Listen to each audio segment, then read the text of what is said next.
আসসালামু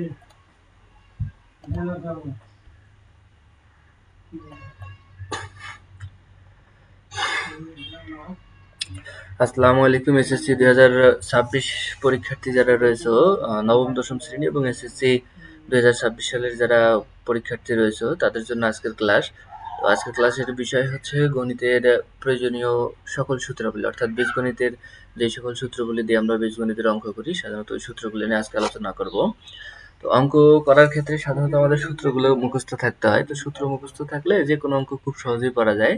বিশেষ করে এমসিকিউ এর ক্ষেত্রে সূত্রের প্রয়োজনীয়তা খুবই গুরুত্বপূর্ণ। সূত্র লাগবে, অঙ্ক করতে গেলে সূত্রের প্রয়োজন রয়েছে। তো আমরা প্রথমে আলোচনা করব হচ্ছে বর্গের সূত্র নিয়ে। তো বর্গের সূত্র তিনটি সূত্র রয়েছে। a plus b whole square সমান a square plus 2ab plus b square, a minus b whole square সমান a square minus 2ab plus b square, a plus b plus c whole square সমান a square plus b square plus c square plus 2 into ab plus bc plus ca।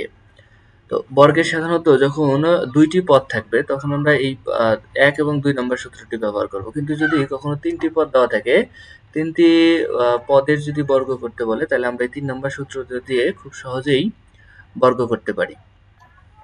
তো এই দুইটা সূত্রের ক্ষেত্রে একটু খেয়াল করে দেখো যে ভিতরে যদি প্লাস থাকে তাহলে 2 এর আগেও প্লাস হবে, সম্পূর্ণটাই plus.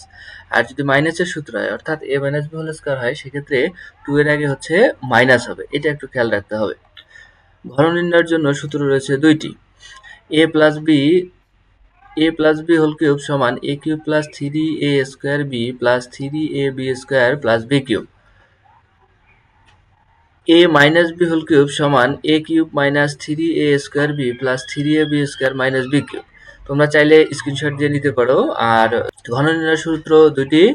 a plus b whole cube সমান a cube plus 3a square b plus 3ab square plus b cube.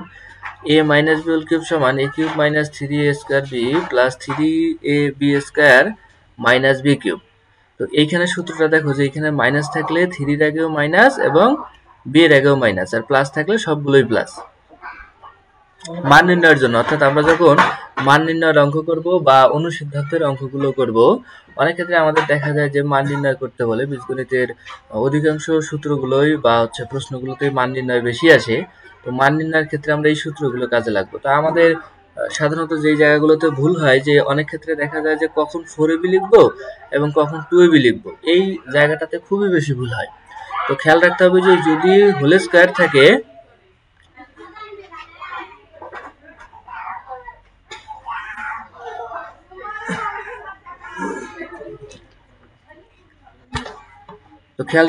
যদি হোল স্কয়ার থাকে সেই ক্ষেত্রে 4ab হবে। আর যদি শুধু স্কয়ার থাকে তাহলে সেই ক্ষেত্রে আমরা হচ্ছে 2ab দেব। সূত্র দুইটা কি? a plus b whole square সমান a minus b whole square plus 4ab, a minus b whole square সমান a plus b whole square minus 4ab। a square plus b square এর দুইটি সূত্র, a square plus b square সমান a minus b whole square plus 2ab অথবা a square plus b square সমান a plus b whole square minus 2ab। তো আমরা কখন কোনটি সূত্র ব্যবহার করব? মান যদি মাইনাসের থাকে তাহলে আমরা মাইনাসের সূত্রটি ব্যবহার করব, মান যদি প্লাসের থাকে সেই ক্ষেত্রে প্লাসের সূত্রটি ব্যবহার করব। a square plus b square plus c square সমান a plus b plus c whole square minus 2 into ab plus bc plus ca। 2 into ab plus bc plus ca সমান a plus b plus c whole square minus a square plus b square plus c square. 2 into a square plus b square সমান a plus b whole square plus a minus b whole square. 4ab সমান a plus b whole square minus a minus b whole square. এইখানে একটু খেয়াল রাখতে হবে যে 2 into a square b square বললে ভিতরে প্লাস, আর যদি 4ab বলে তাহলে ভিতরে হচ্ছে মাইনাস। ab এর আরো একটি সূত্র রয়েছে, শুধু ab এর মান অনেক ক্ষেত্রে বের করতে বলে, সেক্ষেত্রে আমরা লিখব হচ্ছে a plus b whole square minus a minus b whole square divided 4। ab সমান লেখা যায় a plus b divided 2 whole square minus a minus b divided 2 whole square.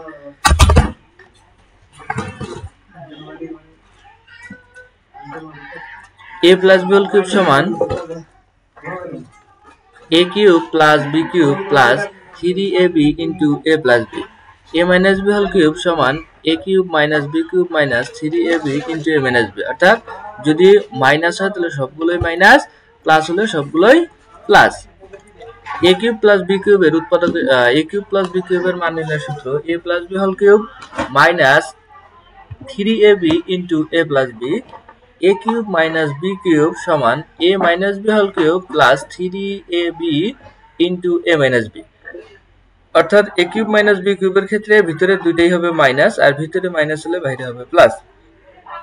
আর যদি ভিতরে প্লাস প্লাসের সূত্রে ভিতরে প্লাস, আর ভিতরে প্লাস হলে বাইরে অবশ্যই মাইনাস হবে। তো সূত্রগুলো আমরা ইনশাআল্লাহ খেয়াল করে মুখস্থ করে রাখবো।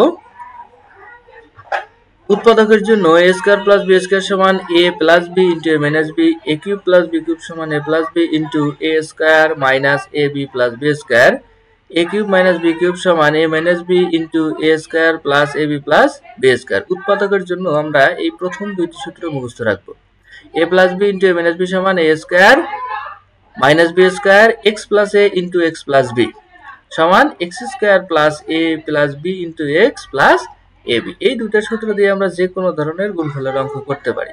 অর্থাৎ যদি আমাদের হচ্ছে এর মান মাইনাসও থাকে তাহলে আমরা এখানে এর মানটা শুধু মাইনাস বসাই দেবো, দিয়ে ক্যালকুলেশন করব। আর বির মান যদি প্লাস থাকে বা বির মান যদি মাইনাস থাকে তাহলে সেক্ষেত্রে এই জায়গাগুলোতে বির মান প্লাস এবং মাইনাস বসাই দেব।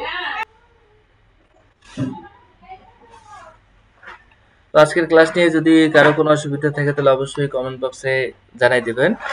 আর প্রতিনিয়ত ইনশাআল্লাহ যারা এসএসসি পরীক্ষার্থী 2026 সালের শিক্ষার্থী রয়েছে তাদের জন্য প্রতিনিয়তই ম্যাথ ক্লাস এবং ইংলিশ ক্লাসগুলো এই চ্যানেলে আপলোড করা হবে। তো যারা এখনো সাবস্ক্রাইব করো নাই, সাবস্ক্রাইব করে বেল আইকন বাজিয়ে রাখো, অল নোটিফিকেশন দিয়ে রাখো, যে ভিডিও আপলোড করার সাথে সাথেই যেন তোমাদের সাথে যায়। আর ভিডিওটি ভালো লাগলে অবশ্যই লাইক করবে এবং চ্যানেলটি সাবস্ক্রাইব করতে ভুলবে না। তো আর শিক্ষার্থী, যে তোমাদের যদি কোনো অধ্যায়ের প্রশ্ন, আমি চেষ্টা করব যে প্রতিনিয়ত ভিডিও দেওয়ার জন্য। আর যদি কারো কোনো অধ্যায় নিয়ে বেশি সমস্যা থাকে তো ওই অধ্যায়টা প্রথমে আলোচনা করার চেষ্টা করব। আমরা ইনশাআল্লাহ পরের দিনে কিভাবে বর্গের সূত্র কাজে লাগিয়ে বর্গের সূত্র ব্যবহার করে কিভাবে হচ্ছে বর্গ নির্ণয় করা যায়, আগামী দিনের ক্লাসে আমরা ইনশাআল্লাহ বর্গ নির্ণয় শিখব। বর্গ নির্ণয় খুবই সহজ, গণিত সাবজেক্টটি খুবই সহজ। এখন আমাদের পাশ করারও আরো সহজেই হচ্ছে পাশ করা যায় গণিত বিষয়ে। কারণ আমাদের এখন যে কারিকুলাম রয়েছে এই কারিকুলামটি খুবই সহজ কারিকুলাম। আশা করি সেই পর্যন্ত সবাই ভালো থাকো, সুস্থ থাকো। আগামী ক্লাসে ইনশাআল্লাহ দেখা হচ্ছে। সেই পর্যন্ত সবাই সুস্থ থাকো।